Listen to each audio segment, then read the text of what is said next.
Ana tare da kafar MB Africa Media ne cikin wata tattaunawa ta musamman da Abu Zaidi Barmin Mayau, wani ɗan Nijar da ya fice wajen rubuce-rubuce da Hausa a shafukan sada zumunta.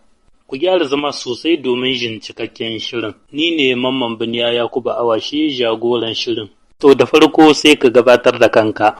Assalamu alaikum wa rahmatullahi wa barakatuhu. Barkanmu da sake saduwa a cikin wannan shiri na musamman.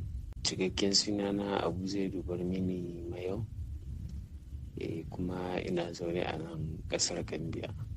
A takaice sana'ata ita ce sai da tabarau da kuma agogin ne, sai kuma wasu 'yan buga-buga can da ba ka rasa ba insha Allah, don waɗanda ake yi don alfawa kai asiri. Na fara amfani da kowace rubuce-rubuce a kafar Facebook a shekarar 2014. Ban tare numfashinka ba, menene ja hankalinka zuwa rubuce-rubuce da Hausa, kuma kan wani irin maudu'i ka fi mai da hankali? Abubuwan da suka ja hankali na gaskiya suna da yawa.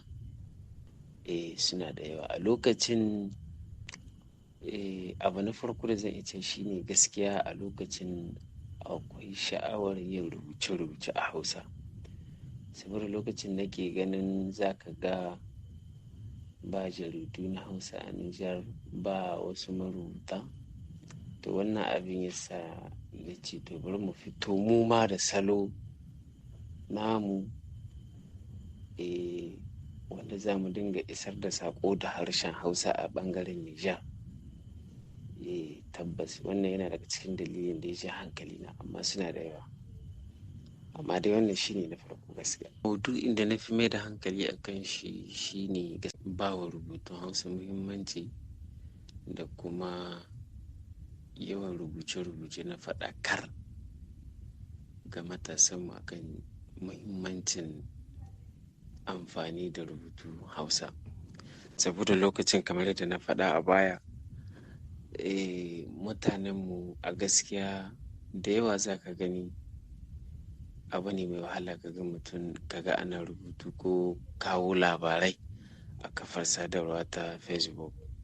Yawanci sai da Faransanci da sauransu, kuma yawanci suna da tunanin cewa shi wannan rubutu na Hausa kamar ba wani abu bane ba. Sun ɗauka kamar ba wani wayewa ba ce. Yawanci waɗanda suka yi boko suna da wannan tunanin a Nijar. So gaskiya wannan ya sa na ba ɓangaren muhimmanci sosai gaske. Na ba ɓangaren muhimmanci sosan gaske, kuma na ga sauyi sosai a cikin wannan abin. Duk da muna ɗan taɓo wasu abubuwa waɗanda suka shafi siyasa, harkar yau da kullum, to amma dai shi harkar wannan abin da shafi haɓaka Hausa, muna ba shi muhimmanci sosan gaske. Shin waɗannan rubuce-rubuce naka suna yin tasiri, kuma ko kai da kanka ka ƙaru da wasu abubuwa? Tabbas akwai tasiri da ci gaba sosai da nake ganin rubututtuka na suna yi, ta yadda ta hanyar rubuce-rubucen da na fara a wancan shekarun an samu da dama ci gaba, kuma an samu da dama sun fahimta. Wasu sun ƙirƙiri jaridu, wasu ma sun koma marubuta ta dalilin wannan shafin da na ƙirƙiro. Bas an samu nasarori gaskiya, alhamdulillah, da za mu iya cewa an samu sauyi ta wannan fannin sosan gaske. Ƙaruwar da na samu a cikin wannan harkar gaskiya mai yawa ce. Amma babbar ƙaruwar da zan iya cewa shine na samu ita ce haɗuwa da manyan mutane da kuma mutane masu arziki. Idan na ce masu arziki ina nufin ma'ana waɗanda muka haɗu da su, muka yi zumunci, muka yi mutunci, kullum muna mu'amala ta mutunci, ta ƙaruwa da su. So akwai sauran ƙaruwa da na samu na ci gaba sosai. To amma dai wannan abin na haɗuwa da mutanen kirki da mutanen arziki, gaskiya wannan yana daga cikin abin da na samu ƙaruwa da shi ta wannan harkar rubuce-rubucen. Kuma alhamdulillah ina alfahari da wannan saboda mutane su ne komai a rayuwa.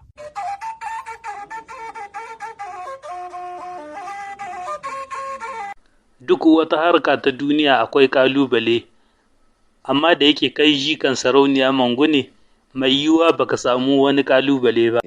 Tabbas akwai ƙalubale don duk abin da an ka ce akwai ƙaruwa ko alheri a ciki, to dole yana da ƙalubale. Wannan tafiya ta rubuce-rubuce tana da ƙalubale masu yawa, waɗanda tabbas in ba mutum ya fito ya yi bayani ba, kai ku ya yi bayani sai dai ya faɗi saura ko kaɗan amma ba duka ba. Ƙalubale da na fuskanta bai wuce yadda muke rubuce-rubuce na cigaban ƙasa ko kuma na ra'ayin mutum na ƙashin kansa, ko kuma na yadda mutum zai wallafa wani labari, kai aniyar ka wallafa ne don a gyara ko don a yi gyara ko don al'umma su gyara. To yana daga cikin ƙalubalen da za ka fuskanta shine ka samu gwamnati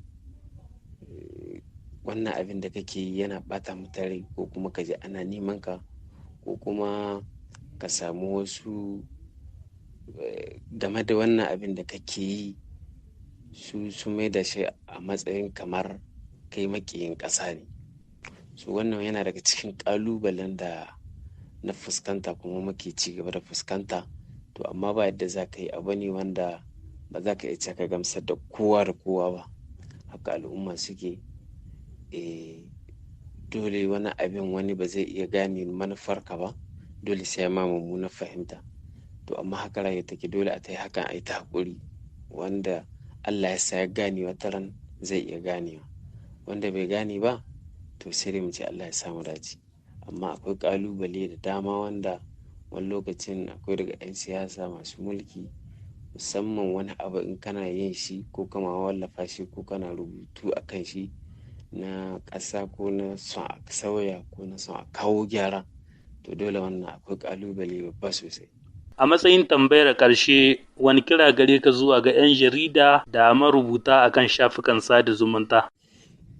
To, a ƙarshe saƙona zuwa ga masu rubuce-rubuce da 'yan jarida shine a kowane aiki mutum ya dinga sa tsoron Allah, shi marubuci da ɗan jarida. To a saka kishin ƙasa a zuciya, ka san da cewa duk abin da za ka yi ne don ƙasarka, don al'umma su amfana, 'ya'yanka jikokinka su taso su amfana da 'yan baya.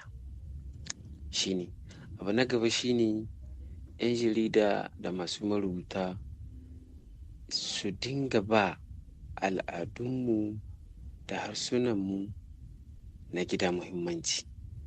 Yau a Nijar za ka ga mafi yawanci 'yan boko sun ɗauki kamar wai rubutu da Hausa wani abin rashin wayewa ko kuma ƙauyanci, saboda su suna ganin sun yi karanci harshen Faransanci. So wannan babban illa ne kuma rashin wayewa ne, shi ne ma ƙarshen rashin wayewa da ƙauyanci. Saboda duk wanda aka bar duk wanda ya bar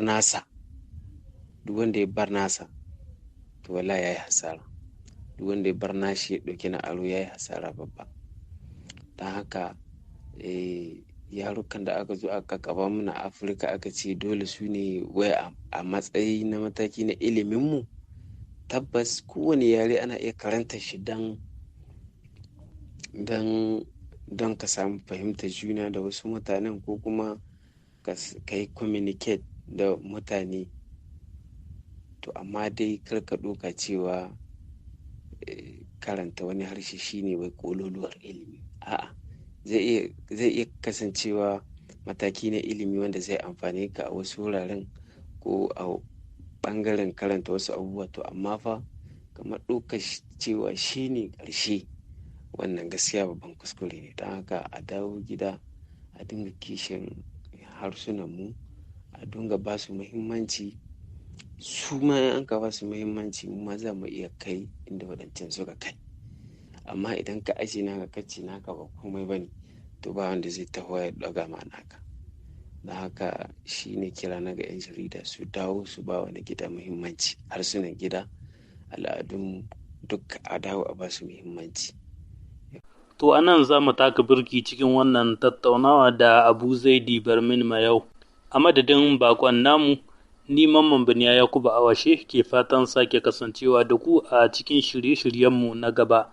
Na bar ku lafiya.